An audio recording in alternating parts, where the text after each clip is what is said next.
ओम नमो भगवते वासुदेवाय। भक्तों, आइए आज हम इस वीडियो में देवउठनी एकादशी व्रत कथा का श्रवण करते हैं। देवउठनी एकादशी के पावन दिन भगवान शालिग्राम और माता तुलसी का विवाह किया जाता है। हिंदू धर्म में इस दिन का बहुत अधिक महत्व है। धार्मिक मान्यताओं के अनुसार भगवान शालिग्राम और माता तुलसी का विवाह करने से वैवाहिक जीवन सुखमय हो जाता है। इस पावन दिन विधि विधान से पूजा अर्चना कर यह व्रत कथा अवश्य सुने। जलंधर नाम का एक पराक्रमी असुर था, जिसका विवाह वृंदा नाम की कन्या से हुआ।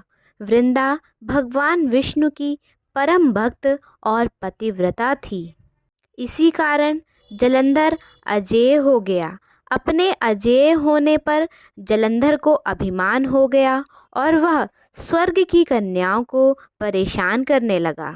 दुखी होकर सभी देवता भगवान विष्णु की शरण में गए और जलंधर के आतंक को समाप्त करने की प्रार्थना करने लगे। भगवान विष्णु ने अपनी माया से जलंधर का रूप धारण कर लिया और छल से वृंदा के पतिव्रत धर्म को नष्ट कर दिया। इससे जलंधर की शक्ति क्षीण हो गई और वह युद्ध में मारा गया।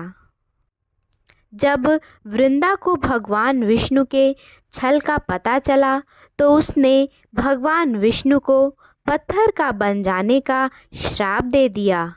देवताओं की प्रार्थना पर वृंदा ने अपना श्राप वापस ले लिया, लेकिन भगवान विष्णु वृंदा के साथ हुए छल के कारण लज्जित थे।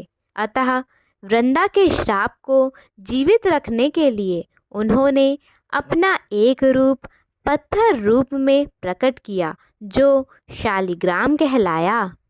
भगवान विष्णु को दिया श्राप वापस लेने के बाद वृंदा जलंधर के साथ सती हो गई। वृंदा के राख से तुलसी का पौधा निकला। वृंदा की मर्यादा और पवित्रता को बनाए रखने के लिए देवताओं ने भगवान विष्णु के शालिग्राम रूप का विवाह तुलसी से कराया। इसी घटना को याद रखने के लिए प्रतिवर्ष कार्तिक शुक्ल एकादशी यानी देव प्रबोधनी एकादशी के दिन तुलसी का विवाह शालिग्राम के साथ कराया जाता है। शालिग्राम पत्थर गंडकी नदी से प्राप्त होता है। भगवान विष्णु ने वृंदा से कहा कि तुम अगले जन्म में तुलसी के रूप में प्रकट होगी और लक्ष्मी से भी अधिक मेरी प्रिय रहोगी। तुम्हारा स्थान मेरे शीश पर होगा। मैं तुम्हारे बिना भोजन ग्रहण नहीं करूँगा। यही कारण है कि भगवान विष्णु के प्रसाद में तुलसी अवश्य रखा जाता है। बिना तुलसी के अर्पित किया गया प्रसाद भगवान विष्णु स्वीकार नहीं करते हैं। ओम नमो भगवते वासुदेवाय नमः।